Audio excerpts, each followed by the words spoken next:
साथ संगत जी प्यार से कहना, धन निरंकार जी। आशा करती हूँ आप सभी बहुत अच्छे होंगे। स्वागत है आप सभी का आपके ही चैनल पर। आज मैं आप सभी के लिए एक बहुत ही खूबसूरत साखी लेकर आई हूँ। तो चलिए आज की साखी सुनते हैं। साथ संगत जी, आज रागिनी के मोबाइल पर बहुत ही सुंदर संदेश आया था और वो संदेश था रागिनी के छोटे भाई राघव का। रागिनी ने कई बार उस संदेश को पढ़ा लेकिन उसका मन नहीं भर रहा था। एक बार फिर रागिनी उसी संदेश को पढ़ने लगी। राघव ने लिखा था कि दीदी, आज मेरी नौकरी लग गई है और मुझे बहुत अच्छा वेतन भी मिलेगा। मैंने माँ से कहा है कि ये खुशखबरी मैं ही अपनी प्यारी बहन को दूंगा। याद है दीदी, जब मैं 12 साल का था तभी पापा हार्ट अटैक की वजह से हमें छोड़कर चले गए थे। पापा के इलाज में सारे पैसे खर्च हो गए थे। तब आपने अपनी पढ़ाई के साथ ही पूरे परिवार की जिम्मेदारी उठाई थी। नौकरी करते हुए आपने अपनी पढ़ाई भी पूरी की, लेकिन कभी भी आपने मेरी पढ़ाई रुकने नहीं दी। आप मेरी ज़रूरत सबसे पहले पूरा किया करती थी। आप हमेशा मुझे समझाती थी कि पढ़ाई ही हमारी असली कमाई है। तुम मन लगाकर पढ़ो और कामयाब इंसान बनो।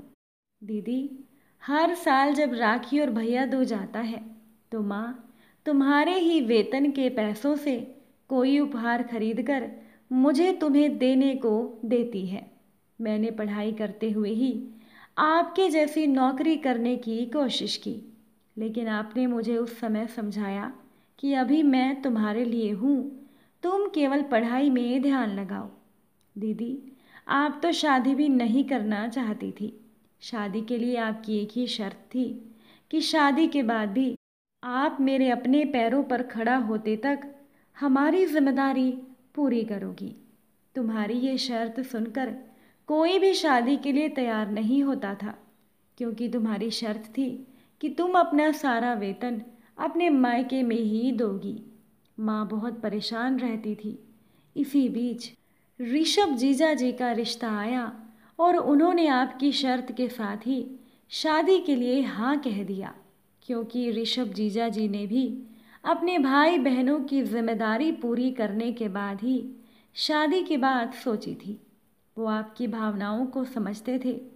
आप शादी करने के बाद उनके साथ चली गई। हर महीने जब भी आपको वेतन मिलता था तो आप सबसे पहले वो पैसे माँ के अकाउंट में जमा कर देती थी। मुझे लगता था कि मैं कब अपने पैरों पर खड़ा होकर आपके लिए कुछ कर सकूं। दीदी, आज ही वो दिन आ गया है। दीदी, जल्दी ही भैया दूज का त्यौहार आने वाला है। इस बार आपका छोटा भाई अपने पहले वेतन से आपके लिए उपहार लेगा। मुझे इस भैया दूज का बेसब्री से इंतज़ार है दीदी। ये सब आपकी ही मेहनत और आशीर्वाद का फल है कि आज मैं अपने पैरों पर खड़ा हो पाया हूँ। उस समय अगर आपने मेरा साथ छोड़ दिया होता तो पता नहीं मैं आज इतना कामयाब हो पाता कि नहीं। मेरी प्यारी बहन को मेरा बहुत बहुत प्यार। मुझे तो लग रहा है कि भैया दूज अभी आ जाता और आप आज ही हमारे पास आ जाती। मैं आपका इंतज़ार करूँगा और इतने सालों की उपहारों की सारी कसर भी मुझे पूरी करनी है। जीजा जी को भी साथ में लेकर आना। रागिनी संदेश को एक और बार पढ़कर सोचने लगी कि मेरा छोटा सा भाई कितना बड़ा हो गया है। इतने सालों से मन में कितनी बातें छुपा कर बैठा था, कभी किसी को कुछ नहीं कहा। अच्छा ही किया जो मेरे भाई ने मुझे ये खुशखबरी फ़ोन पर ना देकर मुझे एक मैसेज भेज दिया। अगर मेरा भाई मुझे फ़ोन करता तो मैं एक ही बार उसकी आवाज़ को सुन पाती, लेकिन उसने ये संदेश मुझे लिख कर भेजा है। मैं इसे बार बार पढ़कर खुश हो सकती हूँ। साथ ही हमारा प्यारा सा फ़ोटो हर साल के त्योहारों का साथ में भेजा है। ये फ़ोटो तो मेरे लिए अनमोल है। अब तो मुझे भी यही लग रहा है मेरे भाई कि जल्दी से जल्दी भैया दूज का त्यौहार आ जाए और मैं अपने प्यारे से छोटे भाई से मिल सकूं। साथ संगत जी, ऐसा होता है भाई और बहन का प्यार। साथ संगत जी, एक बार की बात है कि सभी दोस्त कॉलेज में अपने हिसाब से खाना ऑर्डर कर रहे थे और काजल का हाथ बार बार अपने रखे हुए पैसों की तरफ जा रहा था। काजल सोचने लगी, केवल 800 रुपये। आज काजल की बारी थी, वो भी पहली बार। काजल के सभी दोस्त बारी बारी पार्टी देते थे और आज काजल के बहुत अच्छे अंक आए थे तो उसके बाकी दोस्तों को एक बहाना मिल गया। काजल बहाना नहीं बना पाई। काजल ने सोचा कि मेरे दोस्त ये नहीं जानते कि एक ही कॉलेज में पढ़ने वाले सभी की माली हालत एक जैसी नहीं होती। जैसे जैसे टेबल पर ऑर्डर बढ़ते गए, काजल का मन और 800 रुपये छोटे होते गए। तभी काजल की सहेली वंदना ने कहा कि काजल, अब एक एक आइसक्रीम हो जाए। और ये कहकर वंदना ने सभी सातों दोस्तों के लिए आइसक्रीम का ऑर्डर भी दे दिया। आज सबके सामने शर्मिंदा होने की काजल की बारी नज़दीक थी और कुछ ही समय के बाद टेबल पर बिल आ गया और वो बिल था 2700 रुपये का। इसी बीच काजल 800 रुपयों को कितनी ही बार टटोल चुकी थी।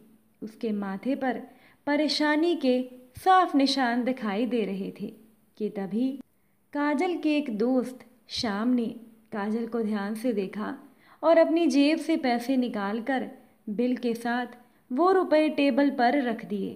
तभी काजल की सहेली वंदना ने श्याम को कहा कि श्याम, ये क्या है, आज तो पैसे देने की काजल की बारी है।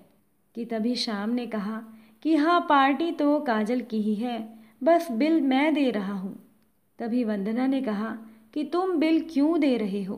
तभी श्याम ने कहा कि मेरी कोई बहन नहीं है ना, मैं काजल को अपनी बहन मानता हूँ, इसीलिए ये पैसे आज मैं ही दूंगा। काजल श्याम को देख रही थी कि इसने कैसे समझ लिया कि आज मैं बिल देने में असमर्थ हूँ। कि तभी श्याम ने काजल से कहा कि तुम मुझे क्या देख रही हो, इस बार राखी पर मेरी कलाई सूनी नहीं रहनी चाहिए। ये सुनकर काजल की आंखें नम हो गई। तभी काजल ने मन ही मन कहा कि जब तक मैं हूँ भाई, तुम्हारी कलाई कभी सूनी नहीं होगी। और काजल ने अपने भाई की कलाई पर प्यार का धागा बांध दिया हमेशा के लिए। साथ संगत जी, आज की ये साखी आपको कैसी लगी, कमेंट में ज़रूर बताइएगा। अगर आप इस चैनल पर नए हैं तो चैनल को सब्सक्राइब भी कीजिएगा। फिर मुलाकात होगी आप सभी से नई साखी के साथ। साथ संगत जी, प्यार से कहना, धन निरंकार जी।